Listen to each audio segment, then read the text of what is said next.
Hello everyone, and welcome to more Benchmarks' new video, where we'll be building an affordable yet stylish 1080p powerhouse. We ordered the motherboard, a Machinist X99 K9 from AliExpress. It comes in a bundle, including a processor and two 8GB RAM sticks. The CPU is an Intel Xeon E5-2640 featuring 10 cores and 20 threads.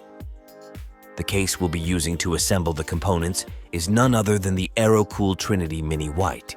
The CPU cooler is a ID cooling Auraflow X 240 Evo Snow. In addition to these, we've got a used Corsair RM850x white power supply and a Gigabyte RX 6600 XT gaming OC. The latter two were likely used for mining, allowing us to get them at a very reasonable price. You can find all the components listed in the video description. The total cost of all the parts was less than $500. But let's get to assembling the computer. After inserting the RAM, we installed the liquid cooling on the motherboard because none of us were familiar with the 2011 socket, and we didn't want to experiment with it already mounted in the case. The descriptions on the diagrams were not clear to us, yet we managed to correctly guess which screw to tighten on the first try. For pasting, we used the small dot method, which later proved to work well as the processor temperature barely went above 45 degrees even under high load. After mounting the motherboard in the case, we realized that the radiator wouldn't fit in the front due to the graphics card, and at the top, it was obstructed by the front jack and USB panel. Since we wanted to stick with this cooler, we decided to cut off everything from the panel except the power and reset buttons. Initially, we tried with a mini flex, which turned out to be a poor choice as it not only cut, but also melted the plastic. Using a saw was much more efficient, so we kept the power and reset buttons and the operating indicator lights, which are secured by a single screw, keeping the power button stable, while the reset button acquired a small dead zone. We recommend installing the radiator in the upper part of the case, because this way the highest point of the liquid will not be near a connection, or worse, the pump, but inside the radiator. This is crucial because if the pump gets an air bubble, it can be damaged, and if it runs dry, it can fail almost immediately. Now, it fit in the upper part, but not with the AIO's fans.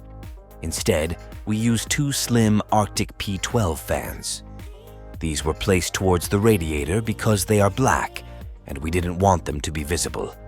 The radiator just barely doesn't touch the RAM, so it was calculated quite precisely. The graphics card was placed in the case too early. First, we should have plugged in the motherboard connectors.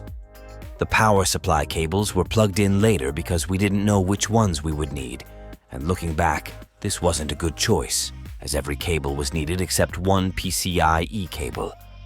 Attaching these to the components later, especially the 8-pin CPU cable, was challenging due to the radiator. After installing the motherboard, especially if the power supply is modular, it's advisable to connect the power cables right away. The SSD was not secured at this point since it could have been directly attached to the case, but there wasn't a SATA power cable pointing in the right direction. However, this wasn't a significant issue as SSDs have no moving parts, so it doesn't affect their operation. We later secured it. With the computer assembled, it was time to power it on, and much to our surprise, it worked flawlessly on the first try, allowing us to enter the BIOS immediately.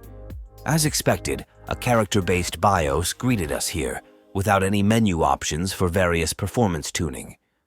Unfortunately, the processor lacks a Trusted Platform Module, TPM, making it impossible to install Windows 11 without modification.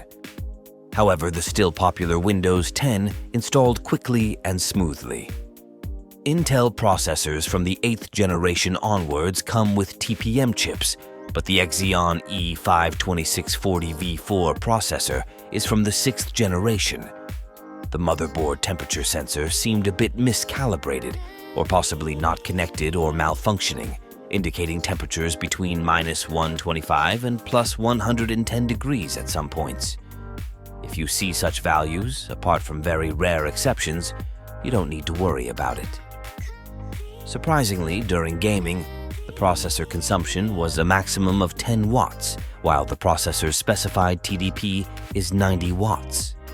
The processor maintained a stable 2600 MHz, and the temperature didn't go above 45 degrees, making the 10-watt consumption plausible, but we'll test it further with a wall socket power meter. Due to the 45-degree processor temperature, the liquid cooling fans operated at minimal speed continuously, making it work quietly. We later added 2 fans in the front since, in the small case, warm air tended to get stuck. After this, the internal airflow was adequate, along with heat dissipation. Due to the 2600 MHz clock, CPU bottlenecks occurred in several places. At 1080p resolution, you can consistently see processor loads above 50%, and in some games, it can even go above 80%. Disabling hyperthreading improves performance. It only slightly increases the average FPS, but it raises the minimum FPS by an average of 10. Even with 10 threads, the 10 cores are still more than enough for modern use. At 1440p resolution, the load rarely went towards 50%, and here, we reached the limits of the graphics card, which sometimes proved insufficient without upscaling. The 6600 XT performed quietly throughout the tests, staying below 60 degrees. Using Cyberpunk's built-in benchmark with ultra preset settings at 1080p resolution, the system achieved an average of 94 FPS. Therefore, if someone wants to play Cyberpunk on this system at 1080p, it can provide an enjoyable gaming experience. For 6th generation AMD cards, it's not advisable to force ray tracing, as it will result in a fraction of the FPS. For Fortnite, this setup achieved an average of 125 FPS at 1080p resolution with epic settings, and at 1440p resolution, it was 113 FPS. So it's safe to say that Fortnite can be played at 2K resolution on this setup. Pushing 4K on this system is not recommended. The frame rate drops significantly, even in Fortnite. Additionally, the 8GB video memory becomes a limiting factor. Esports titles are enjoyable even in 4K. Playing Counter-Strike 2 at very high settings gives 80-90 FPS. If you settle for 1080p resolution, you can achieve 144 FPS at very high settings. Finally, we tested F122 with ultra settings and quality FSR.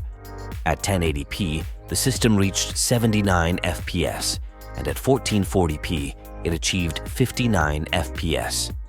In general, the Chinese half configuration pleasantly surprised us.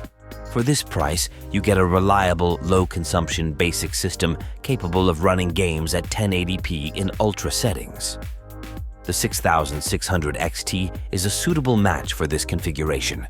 Going for a more powerful one would be unnecessary, and choosing a weaker one would be a waste. We confidently recommend it as a starter PC for both younger gamers and players considering a return, but not willing to spend too much, or for those who need a small-size computer due to limited desk space. If it's true that the processor consumes only 10 watts during games, and the video card operates between 100–150 watts, then its consumption is no more than that of a PlayStation 5. The clean white motherboard is a rarity and can be an aesthetic highlight in your room. If you enjoyed the video, please indicate with a like. If you have any questions about the computer or its components, feel free to ask in the comments. And if you'd like to see similar content in the future, don't forget to subscribe.